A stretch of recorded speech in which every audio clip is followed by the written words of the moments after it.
Hello and welcome to a Golf Digest Middle East special. We are here with none other than the Race to Dubai champion himself, Henrik Stenson, talking all things 2016 in what, in his own words, was described as the best year of his entire career.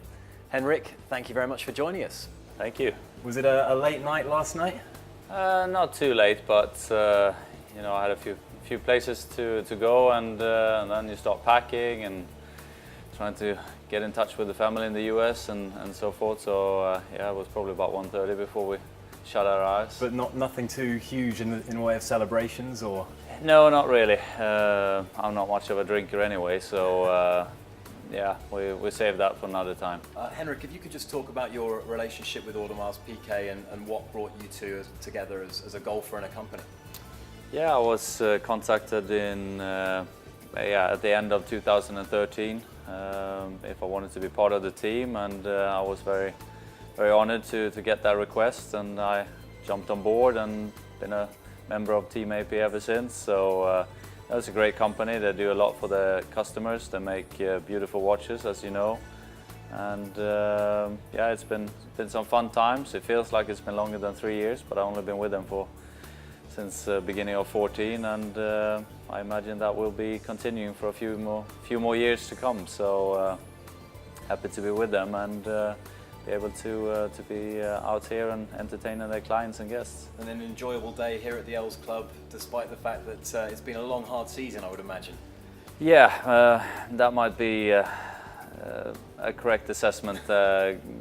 Jumping out of bed to play another 18 today felt a little bit hard maybe, but once you get out there and get going, it's a wonderful crew, and met some really nice people today. So we kind of forgot about the tiredness and actually had a couple of nice shots as well. Okay, and we're sat here at the beautiful Els Club Dubai. I know that you have very strong links here in Dubai, and you've also started fairly recently your own course design business. Are we going to see a course designed by Henrik Stenson in Dubai at some stage in the near future?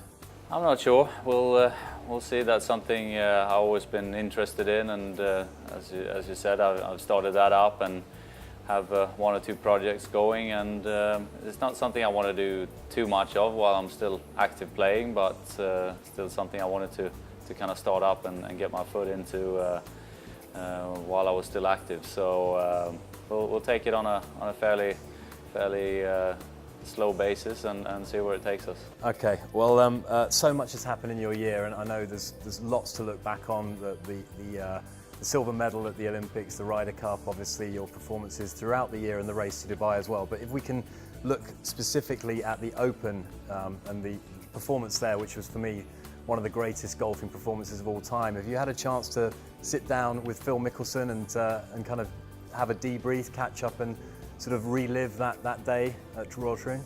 I'm not sure if Phil would enjoy that too much. It's not really how we normally go about things, but I watched it in my spare time. I've seen kind of the full coverage on that Sunday, and it's pretty pleasing, I have to say. And I played one of my best rounds of golf ever, and given the circumstances and what was on the line, it's probably my finest performance. So I'm sure I'll have some time in the off season to have another look at it. And what was the most special message you received of support? Congratulations, you know, such a breakthrough when the first male Swede to win a major. You must have been inundated in those few days after the Open. What was the most special message you received? I mean, I had a message from the Royal House in Sweden. Had from some of the game's greats, from Jack Nicklaus. It was from Gary Player and from Arnold Palmer's camps. Received congratulations from them. So, but it's just such a nice experience to share with your family and with your friends and all the golfers back in Sweden who's been longing for this for a long time. So I'm very pleased to have made that come true, and it was a career dream and a boyhood dream really to come true, to win the Open Championship. So I liked it, and I'm going to try my best to make it happen again. You're a very modest guy, obviously, but if you sort of watched yourself playing that final round at Royal Troon, it's fair to say that was probably one of the all-time great rounds of golf.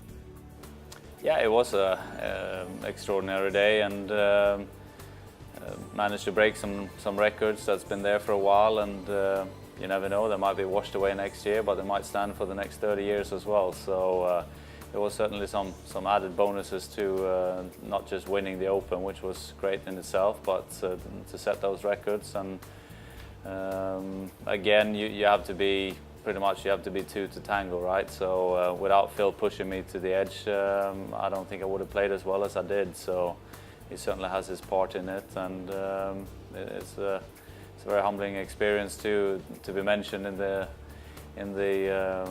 in reference with a duel in the sun from the 70s, and to be receiving messages from those players that they thought there was an even better match this time around. So all in all, a fantastic week, and something I'm very proud of. And what's it like when you get into that zone, if you will? I mean, obviously it wasn't the best start for you in that final round, but after that, I mean, you were absolutely in the zone. A friend of mine said the ball flight was like frozen rope on the Pro Tracer. It was absolutely dead straight. You hold putts from all over the place. Have you thought much about what it takes to get there, and how you maintain it when you're in that kind of a zone? Yeah, I think for me the stretch that really stood out was the last 5 holes. I don't think I've ever been as dialed in and focused on what's going on right now and right here, not anything else that's happening. So yeah, it's a nice state to be in, and something that you always try to get to. There's certain things you can do certainly to help it occur, but on the other end you can't really push it, and you can't force yourself to get into there. But there's certain keys that you can work on to make it easier, and when everything falls into place, it just shows you that you got more in the tank than you might know. And are you a superstitious guy? Are there things you did that day that you've continued to do in tournaments ever since, or anything particular that stands out about the way you prepared for that one? Not really. It was good preparations. I did a good scouting mission at Troon the week of Scottish Open. So game plan was done, and once I got into the Open week, I just carried on with some of my practice, and I played 9 holes on the Tuesday and 9 holes on the Wednesday, and that was it. I felt like I had done all the work that needed to be done the week before, and then you can focus on being fresh and just working a little bit on your game, and that's kind of the approach that we will take going forward. And you dedicated your win in part to Mike Gerbich, who sadly passed away just recently before the victory. Talk a little bit, if you can, about what Mike meant to you and how that friendship started at Henriks Golf Club.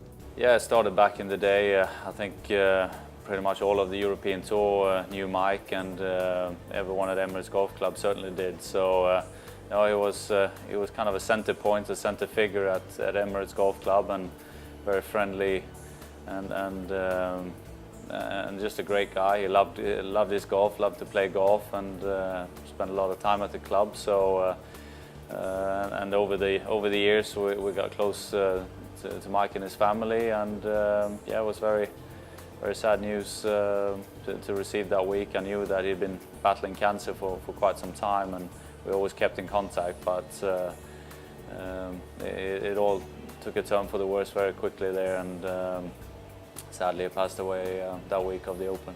And was he an inspirational figure for you during the sort of the trials and tribulations of your career as well, throughout that time at Emirates? Yeah, he was always, we always kept in contact, and he was always very encouraging, and he was always there, whether you're shooting 75s and missing cuts, or shooting 65s and winning tournaments. He was always there with a text or with a message, and yeah, he was just a great supporter and a great friend. So he is missed, and but at the same time you wanna remember him for all the good things he did, and for such a great person he was. So he's still there with us in spirit. And I read also that you said you felt he was with you during that final round. Is that something that you felt while you were out there? Yeah, I was.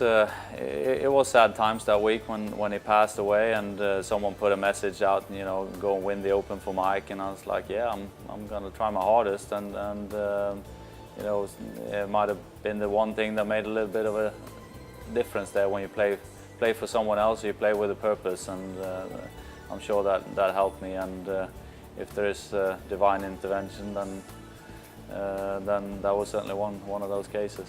How has your life changed, Henrik? You've been a top golfer for many, many, many years now, but since winning a major, they say it is a life-changing event in the career of any golfer. Has it changed your life? Yeah, it's a bit more busy, a bit more things to do, but at the same time, I think I've been progressing over the years in managing my time and managing my calendar and becoming better at saying no. So it's only so much time in a day, and it's easy to be, going away from what's your core business, and that's still practicing and competing and playing good golf. So even though you get a lot of proposals for different things and asked to do a million interviews, you got to choose to do a number of them, and you got to just manage your time, and I feel like I'm doing that pretty well. So you got to stick to what got you into that position in the first place. Absolutely. Otherwise you're going to lose that form, and that is an effective way not to have to do too many interviews. So that's playing poorly golf, and, not doing the results, then no one wants to talk to you again. So it's kind of in your own hands. But that when are you going to win a major question, that'll never have to be answered again. No, that's a sweet one. It's been a long time waiting for golfers in Sweden. As long as we can remember, it's always been, is it ever going to happen? And it feels very nice to be able to answer that question that we got. Did Annika reach out? Because obviously her with 10. Yeah. On the male side, we need to add there. It's been.